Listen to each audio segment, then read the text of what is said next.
Alhamdulillah, Alhamdulillah nahmaduhu wa nasta'inuhu wa nastaghfir wa na'udzu billahi min syururi anfusina wa min sayyiati a'malina. May yahdihillahu fala mudilla lahu wa may yudlil fala hadiya lahu. Ashhadu an la ilaha illallah wahdahu la syarika lah wa ashhadu anna Muhammadan 'abduhu wa rasuluhu al-mab'utsu rahmatan lil alamin. Allahumma salli wa sallim wa karrim wa 'azzim wa syarrif ala sayyidina Muhammad ibn Abdillah wa ala alihi wa sahbihi wa mawalah.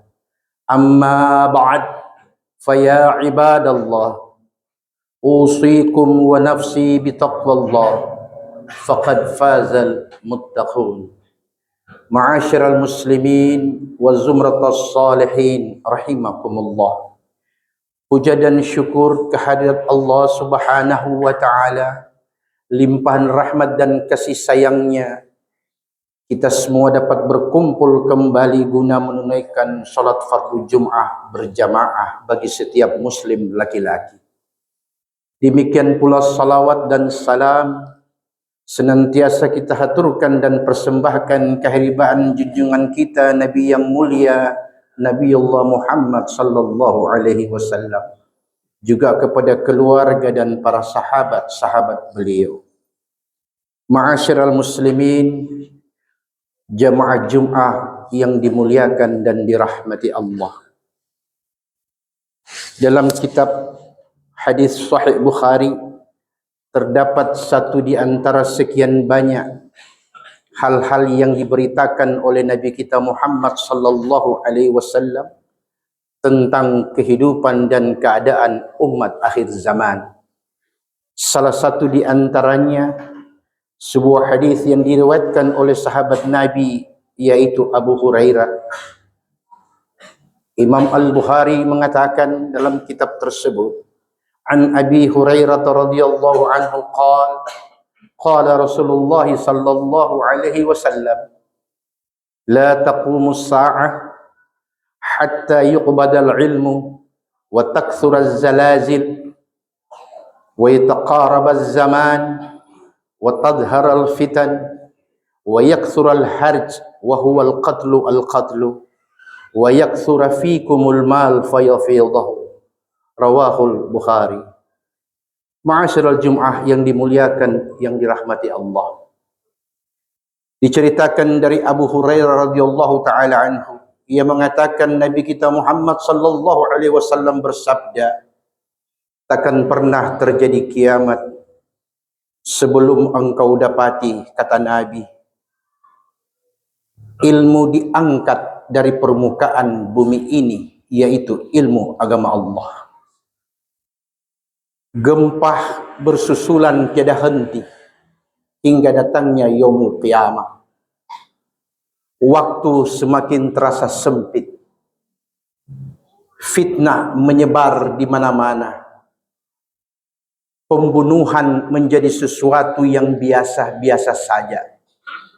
Dan kata Nabi, kau akan dapati umat akhir zaman, manusia berlimpah kemegahan dan kemewahan dunia. Ini di antara tanda-tanda umat akhir zaman. Dan bila kita meniliknya ke belakang maupun ke depan, kita dapati tanda-tanda itu sudah ada di tengah-tengah kita. Yang pertama, beliau mengatakan takkan terjadi kiamat sebelum ilmu agama diangkat oleh Allah Subhanahu wa taala.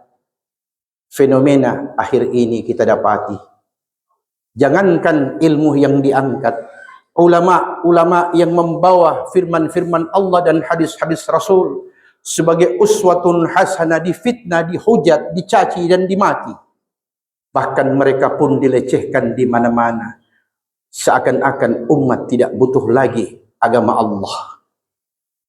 Bukankah fenomena ini sudah terjadi di tengah-tengah kita? Bagaimana satu ulama mampu menghujat, menghinakan, bahkan melecehkan hingga kepada nasab pun itu dianggap hal yang mesti disampaikan.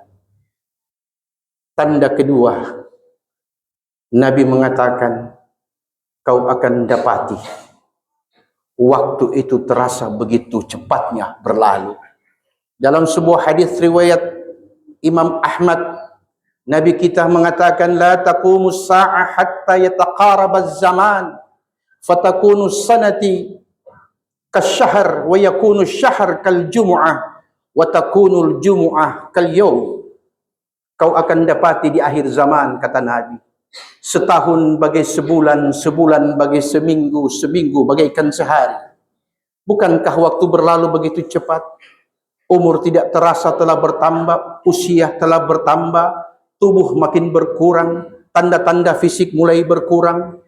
Tidakkah ini menjadi tanda dan alamat bagi setiap kita manusia untuk menjadikannya sebagai alasan untuk lebih dekat kepada Allah, bukan untuk lebih menjauhkan diri daripadanya. Ma'asyiral muslimin jamaah Jum'ah rahimakumullah. Tidak akan terjadi kiamat sebelum engkau melihat fitnah menyebar di mana-mana.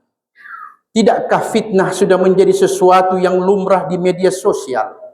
Tidakkah fitnah merupakan sesuatu kebutuhan yang kemudian dianulir dengan satu jargon bahasa, fitnah diganti dengan hoax? Apapun namanya, tetap fitnah adalah fitnah. Bahkan disinyalir pembunuhan fitnah masih jauh lebih kejam daripada sekedar membunuh.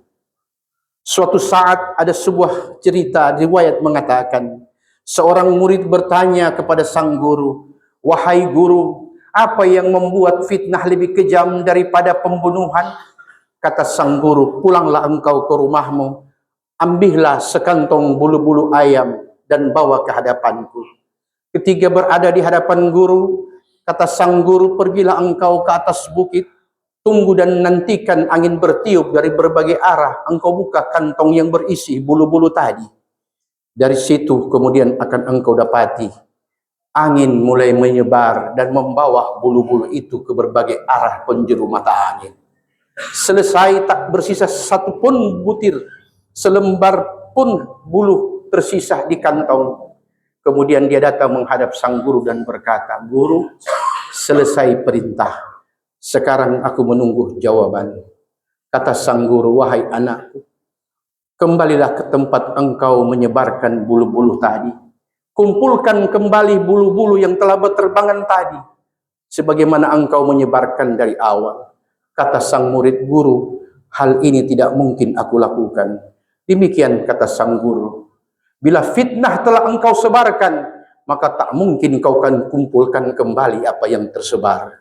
Dan itu akan ditakar dan diukur oleh Allah di yaumil mizan, hari manusia diperhitungkan dan dihitung. Ma'asyiral muslimin jamaah Jum'ah rahimakumullah, tidak akan pernah terjadi kiamat, kata Nabi, hatta yakthural harj, yaitu ketika engkau melihat pembunuhan, kekisruhan, kekecauan terjadi di mana-mana. Bukankah fenomena ini juga sudah terjadi di tengah-tengah kita?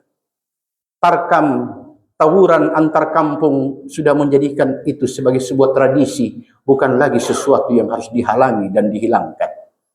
Begitu banyak hal yang terjadi yang dikatakan oleh Rasulullah sallallahu alaihi wasallam tentang kita umat akhir zaman. Namun kita seakan-akan tidak mengindahkan peringatan-peringatan Nabi tersebut. Seakan-akan agama hanya menjadi sebuah seremonial. Agama tidak lagi menjadi kebutuhan. Pun akhir-akhir ini kebanyakan di antara kita, bila kita bandingkan antara Jumat dan Hari Raya Idul Fitri, dipastikan setiap Jumat masjid seakan-akan telah diukur jumlah jamaah yang memenuhinya. Namun tunggu ketika datang Idul Fitri, masjid tidak lagi cukup sehingga harus dibuat tenda untuk menampung jamaah sholat Idul Fitri dan Adha. Pertanyaannya hanya satu, kemanakah mereka yang berada di luar tenda tadi ketika hari Jumat? Jawaban kita hanya satu, mereka dengan kesibukan dunianya masing-masing. Kita berlindung kepada Allah sebagai umat akhir zaman. Sekurang-kurangnya ibadah 5 waktu harus kita pelihara. Bila ibadah tidak lagi kita pelihara, apalagi yang tertinggal dari agama kita. Zakat bagi mereka yang mampu. Haji dan umrah bagi yang mereka yang berkelebihan. Puasa hanya setahun sekali. Syahadat itu pun bila kita ada salatnya. Namun bila salat 5 waktu pun kita sudah tinggalkan. Tidak ada lagi agama yang tertinggal dalam diri kita. Ulama mengatakan, sekurang-kurangnya 5 waktu kita jaga dalam kehidupan sehari-hari. Fitnah akhir zaman telah menunjukkan bahwa itu ada di tengah-tengah kita. Barakallahu li wa lakum fil Qur'anil Karim. Wa nafa'ani wa iyyakum bima fihi min ayati wa dzikril hakim. Fataqabbal minni wa minkum tilawatahu innahu huwas samiul alim. Aqulu qawli hadza fastaghfiruhu innahu huwal ghafurur rahim.